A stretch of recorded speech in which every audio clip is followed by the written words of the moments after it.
பூக்களின் வாசம் உனக்கு சிறை பிடிப்பேன். உலர்ந்த மேகத்தை கொண்டு நிலவின் கரை துடைப்பேன்.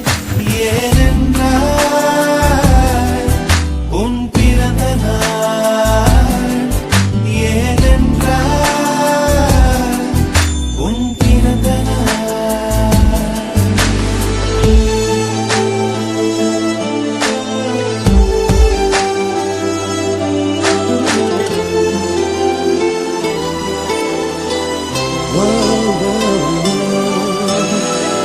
கிளை ஒன்றில் மேடை அமைத்து ஒளி வாங்கி கையில் கொடுத்து பறவைகளை பாட